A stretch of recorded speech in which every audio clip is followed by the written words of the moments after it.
मुख्यमंत्री देवेंद्र फडणवीस यांनी उपमुख्यमंत्री एकनाथ शिंदे यांना डबल धक्का दिलाय। एकनाथ शिंदे मुख्यमंत्री असताना त्यांनी घेतलेले दोन महत्त्वाचे निर्णय मुख्यमंत्र्यांनी बदललेत।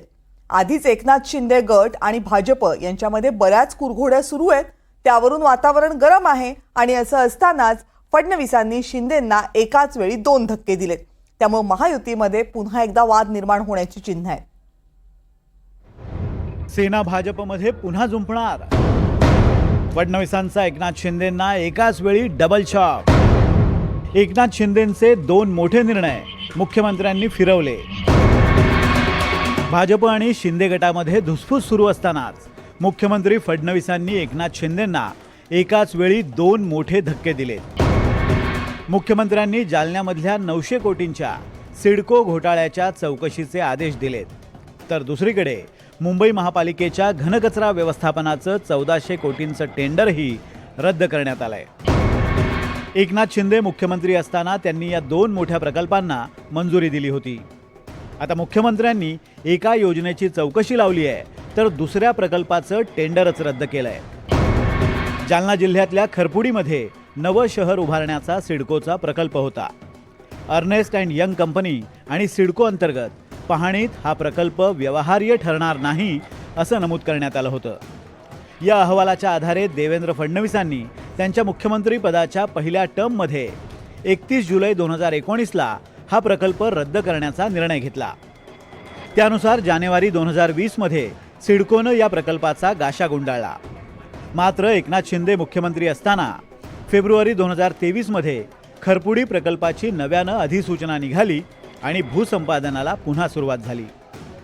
जवळपास 900 कोटींचा हा सिडकोचा प्रकल्प।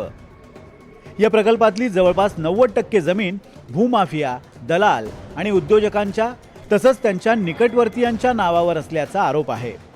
या प्रकल्पासाठी शेतकऱ्यांकडून भूमाफिया आणि दलालांनी अक्षरशः कवडीमोल दरानं जमिनी घेतल्याचाही आरोप होतोय। या प्रकल्पामध्ये राज्य सरकारची 900 कोटींची फसवणूक करण्याचा उद्देश होता का? तसंच न परवडणारा आणि रद्द झालेला प्रकल्प सिडकोच्या माथी मारल्याप्रकरणी मुख्यमंत्र्यांनी चौकशीचे आदेश दिलेत। बदनापूरचे ठाकरे गटाचे माजी आमदार संतोष सांबरे यांनी या संदर्भात मुख्यमंत्र्यांकडे तक्रार केली होती। यांनी परत एकदा सिडको प्रकल्प कार्यान्वित करण्यासाठी हालचाली सुरू केल्या। हालचाली सुरू केल्यानंतर सध्या या संदर्भातला भूसंपादनाची प्रक्रिया सुरू आहे।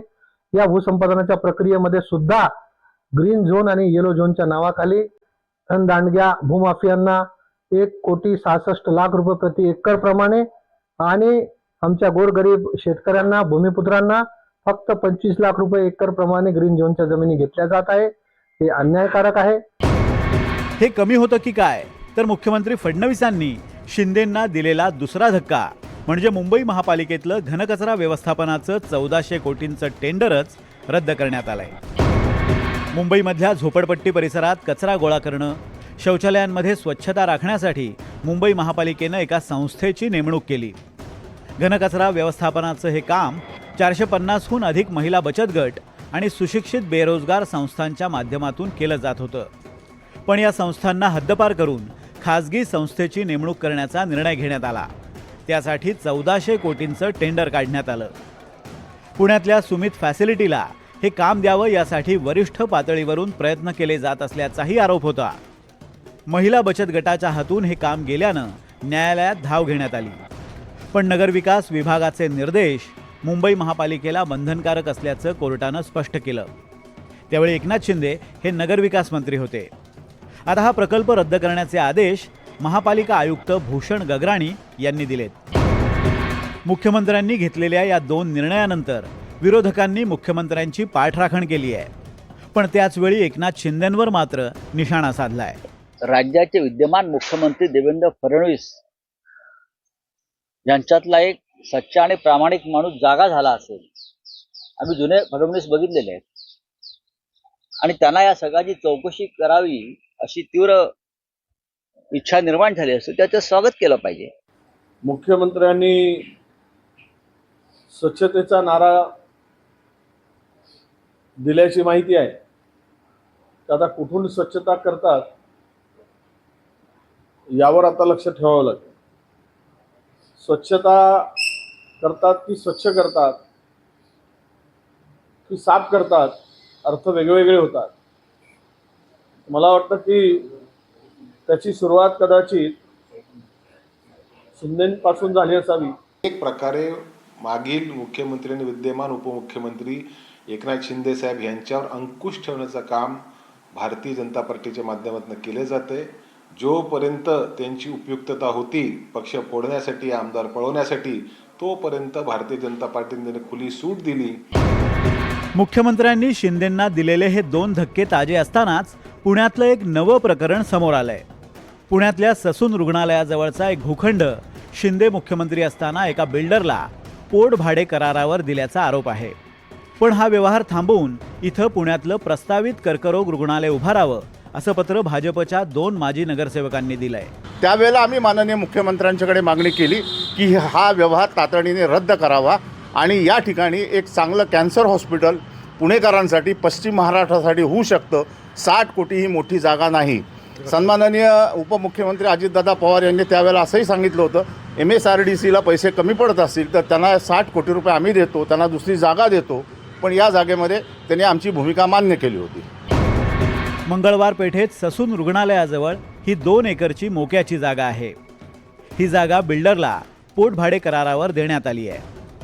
रस्ते विकास महामंडळानं एका बिल्डरला 60 वर्षाच्या करारानं हा भूखंड दिलाय. 400 कोटी किंमत असलेला हा भूखंड 70 कोटींच्या पोटभाडे करारावर देण्यात आल्याचा आरोप आहे. ही जागा बिल्डरला न देता तिथं कर्करोग रुग्णालय उभारावं अशी मागणी भाजपचे माजी नगरसेवक उज्ज्वल केसकर आणि सुहास कुलकर्णी यांनी केली आहे. खरं तर महाराष्ट्र राज्य रस्ते विकास महामंडळाने बांधकाम व्यावसायिकाबरोबर हा केलेला आहे. मात्र तो मुंबई येथील मुख्य कार्यालयातून झाल्याची माहिती पुण्याच्या कार्यालयातील अधिकाऱ्यांकडून देण्यात आलेली. जमीन आणि व्यवहार विभागाकडून करार करण्यात आलेला आहे. पुणे कार्यालयाकडून कोणताही निर्णय झालेला नाही असाही दावा करण्यात आलेला आहे. खरं तर आता हे पाहणं महत्त्वाचं ठरणार आहे की नक्की या पत्राला काय प्रतिसाद मिळतो. आता मुख्यमंत्री पुण्यातल्या या भूखंडावर काय निर्णय घेणार याबाबत उत्सुकता आहे. मुख्यमंत्री फडणवीसांच्या या सगळ्या निर्णयांवरून महायुतीत पुन्हा वादाची ठिणगी पडण्याची शक्यता आहे. ST महामंडळांच्या बऱ्याचशा निर्णयांवरती मुख्यमंत्र्यांकडून स्थगिती करण्यात आलेली आहे, तर त्यावरती चौकशी करण्याचे आदेश देखील देण्यात आलेले आहेत. एकीकडे मंडळावरनं गोगावलेंना हटवण्यात आलेले आहे, तर दुसरीकडे सिडकोमधून शिरसाटांना देखील हटवण्यात आले. तसंच बरेचसे जे शिंदे गटातले जे मंत्री आहेत त्यांचे PA आणि OSDची नियुक्ती अजून झालेली नाही आणि ती बराच वेळ रखडलेली देखील आहे. त्यासोबतच जे शिंदे गटातली मंत्री आहेत त्यांचे सुरक्षतेत कपात देखील करण्यात आले. असंच हे दिवसेंदिवस जे भाजप आणि शिंदे गटातलं जे कुरघोड्या आहेत ते वाढत चाललेले दिसतात. आणि आता त्यामध्ये भर पडलेली आहे ती म्हणजे जालन्यातील सिडको प्रकल्पाची आणि त्यासोबतच मुंबईमधल्या घनकचरा प्रकल्पाची. तर आता हे कुरघोड्या वाढतच जातील की काय असा प्रश्न देखील निर्माण होतो आणि शिंदे गट आणि भाजपमध्ये पुन्हा एकदा वादाची ठिणगी पडते की काय असं देखील प्रश्नचिन्ह उद्भवतोय. NDTV मराठीसाठी रेवती हिंगवे, पुणे.